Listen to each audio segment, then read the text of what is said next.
Hello and welcome to Brandtuned, Successful Brand, Successful Business, the show for entrepreneurs and brand creators where we discuss personal and business branding to give you ideas and inspiration for your own brand.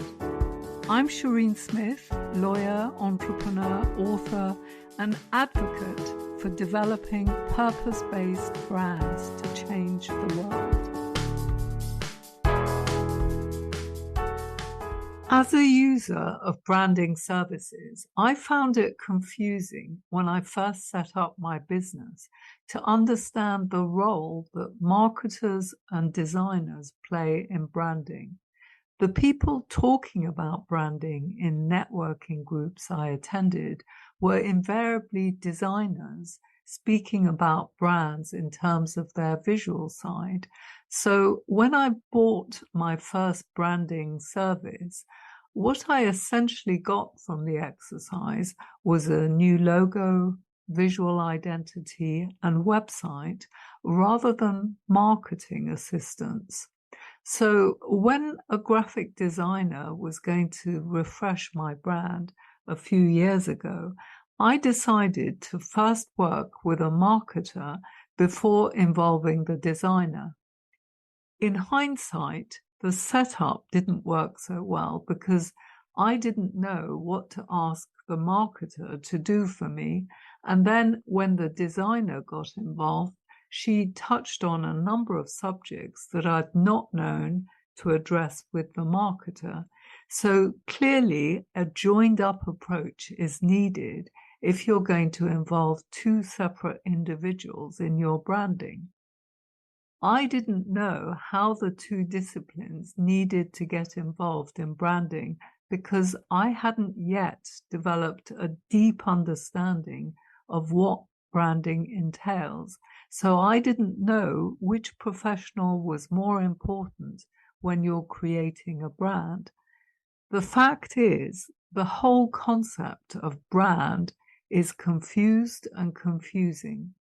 Personally, even after going through 2 branding exercises, I didn't really understand what you were supposed to do to create and build an effective brand.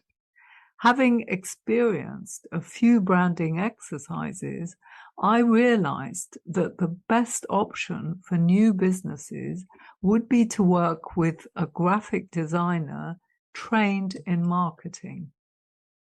It's taken me a while to, really get to grips with branding. I've read a lot, attended courses to learn what I now know about brands and branding.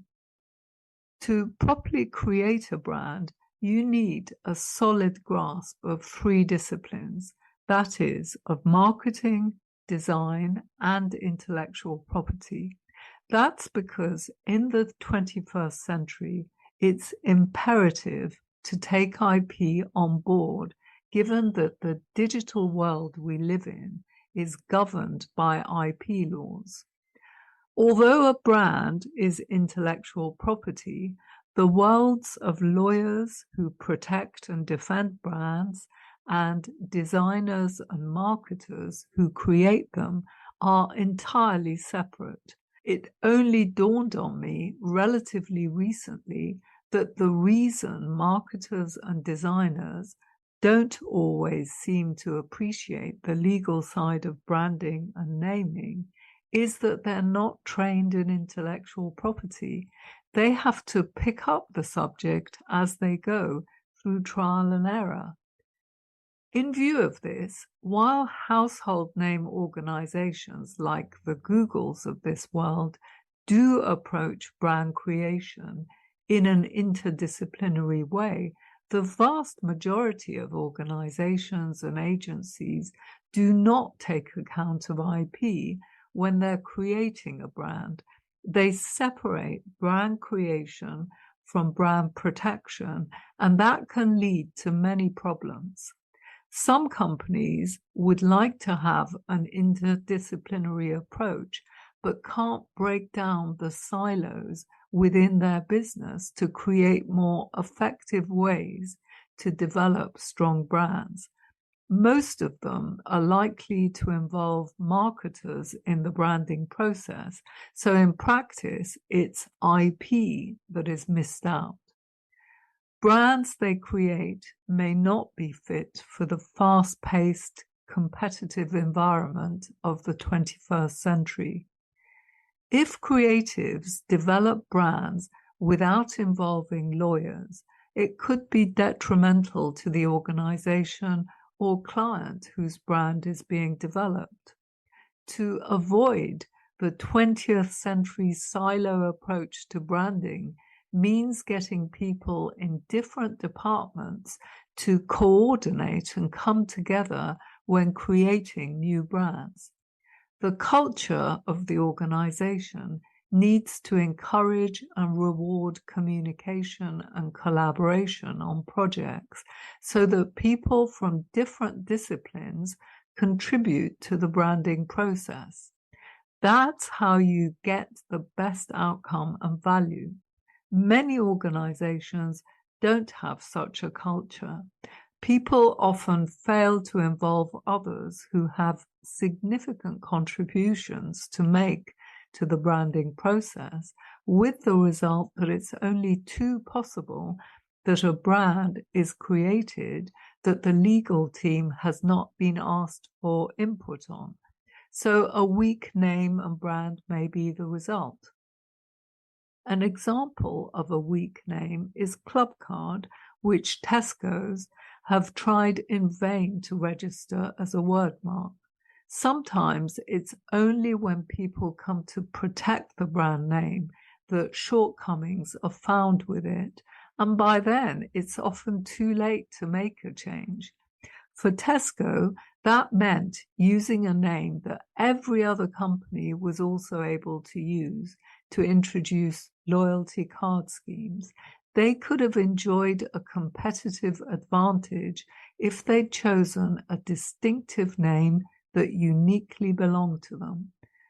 The best way for organizations to create brands is to combine the various disciplinary skills into the creative process so that brand creation and brand protection are considered together before choices of name and other identifiers are finalized. The problem for most businesses is that they don't have a budget to involve 3 different experts in their branding process. So in practice, the person who is supporting a business to create their brand needs a solid understanding of all 3 disciplines of design, marketing, and intellectual property to create an effective brand. That's what brandtuned is aiming to bring about, so founders can benefit from a holistic approach to their branding. IP needs to be considered at the very start of branding projects rather than being left to the end. That's because IP is all about how you design a business. If you want a business to scale and grow, you need to structure the brand in the right way to manage the competitive environment. It's about ensuring the true value of your ideas and innovations is preserved when you first design the brand. Understanding what branding means and involves is vital, which is why I'm creating this podcast. I'll be interviewing designers, marketers, and the occasional intellectual property expert so listeners can get insights into how to build brands. In essence, to work out your brand and get the best value out of any branding exercise involves understanding what branding entails. My purpose is to foster greater business success by helping you to build a brand on strong foundations. Thank you for listening to this episode of Brandtuned, where we aim to answer the question, what does it take to create a successful business and brand? I'd love it if you would take a moment to give me a review. If you have any questions, send me a message. You can find me on LinkedIn or most other social media platforms, or on my personal website at shireensmith.com.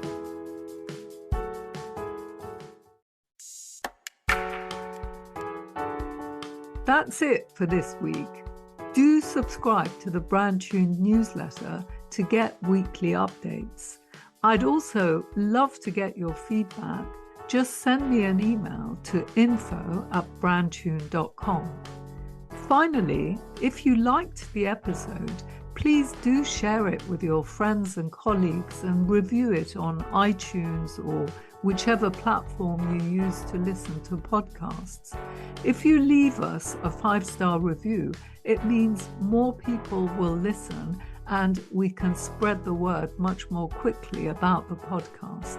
Thank you and bye for now.